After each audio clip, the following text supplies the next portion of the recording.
I can remember back when I was growing up as a kid, you know, basically all I needed to do was run the streets, you know. We wouldn't go to school and we'd just run around and get into trouble, you know. And I think I first started using drugs at probably about the age of 12. You know, I was introduced to marijuana, and then I started taking prescription pain medication, and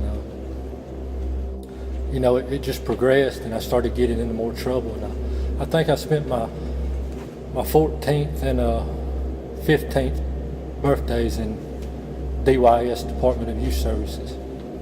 And you know, when I come home, I went right back to the same things, you know, running the streets and getting into trouble, and hanging out with people that I shouldn't be hanging out with, and not going to school, you know. Dropped out of school, wouldn't go to school. And you know,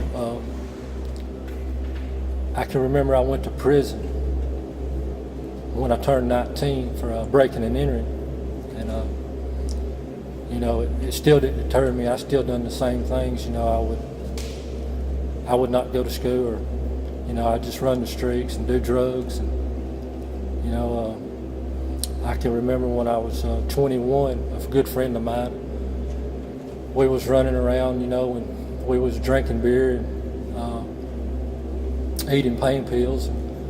I can remember trying to outrun the law, and, you know, I think it was around hunting season that, you know, we had a gun in the truck, a shotgun, and I remember remember my buddy pulling out the shotgun and shooting at the law, and you know, and then the next thing I remember, I woke up in the hospital. I had been shot, you know, and I knew right then that God had His hand on me then, you know. But I stayed in jail for a while, got back out, and it still didn't deter me. I still went back to doing the same things that I was doing, you know, using marijuana, drinking, using pain medication. And, you know, but I did straighten up a little then. You know, I met this girl, had my first son at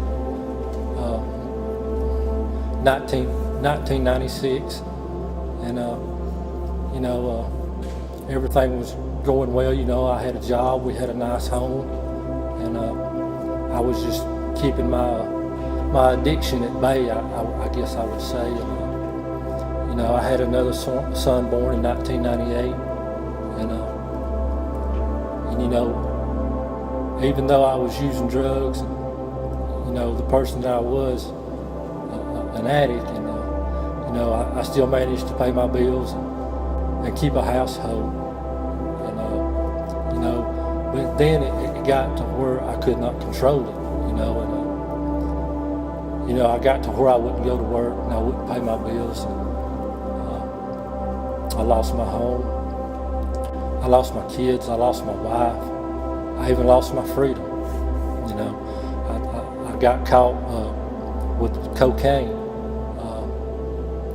You know, I had been selling it and doing it, you know, trying to get by that way, you know, and you know, I would wind up in the county jail. I would get caught with cocaine for possession of it, you know, and that still didn't deter me. Going to jail never did scare me one bit, you know. You know, I would just go in there and rest up and come back out and start doing the same thing I did, you know. And I think it was around 2005. I got introduced to meth, and you know, my life, I had seen a bottom in my life before, but not like the bottom I had seen, you know, where meth was going to carry me. You know, I lost my, you know, my freedom numerous times, and you know, it got to the point where I was sick and tired of living that life, and I really wanted to change. You know, there was a person inside of me that wanted out, you know.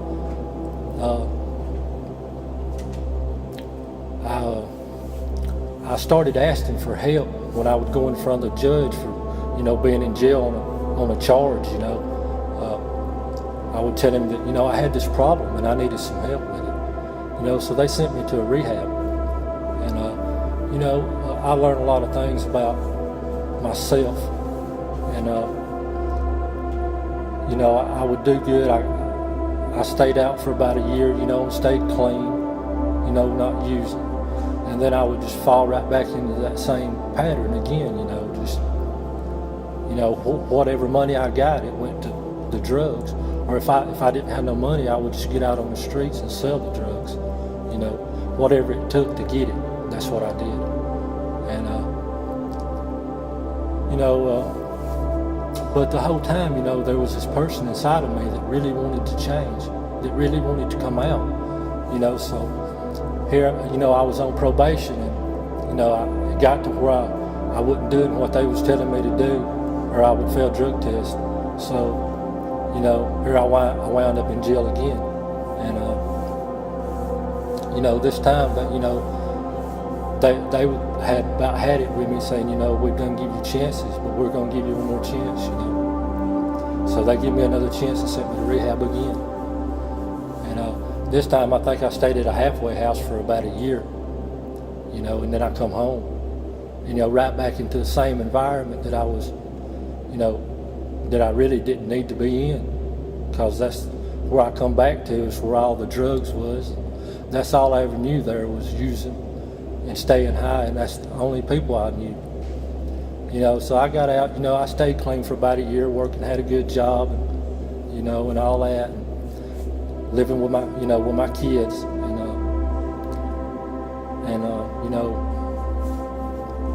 it just fell apart again, I started right back using drugs again, started running with that group of people that I didn't need to be around. I got messed up with a bunch of people that, they didn't care nothing about me. They only wanted to use me for what I could do for them. Get out there and sell their drugs and bring them the money. And, I got to a point, where I was sick and tired of being sick and tired. I was so sick of the life I was living.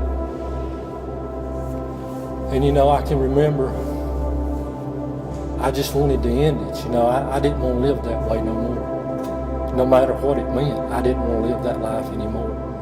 And I can remember going out there and getting down on my knees and asking God to help me.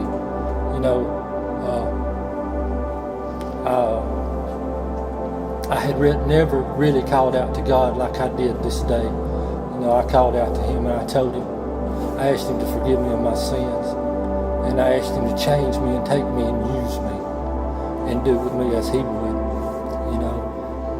And something changed that day, I could tell that there was a change in me, that something was happening to me that I didn't know what, And the next day, I think, I had walked out on my front porch, and it was a Sunday morning. I remember that. And I hadn't seen my kids in over a year. And I walked out on my front porch and I said, God, I sure would like to see my kids. And I turned around and went back in the house. And about 2 minutes after that, here they come up the driveway, And I knew that God had brought them to see me. And after that, I left that place that I was living, and I come up here to Fife, Alabama, to start living. And the man that come up here to Fife started living he's a different man. The man that was there before, that man's dead. And God has done so many things in my life. He has set me free from the chains of bondage that Satan had on me. And, I can really, enjoy life. I'm happy, and I know how to care about other people now, something I never did know before, to give of myself to others, and to love them as Jesus has loved me. God has given me an inner peace, that I've never experienced before in my life. He has blessed me with a beautiful wife, and my kids live with me now. I have custody of them. You know, I have come to understand and find out my true purpose in life, and that is to worship God, you know, with everything I have, and you know, tell people about Jesus. You know, so it don't matter what you've done in life; He's waiting for you. My name is Joseph, and that's my testimony.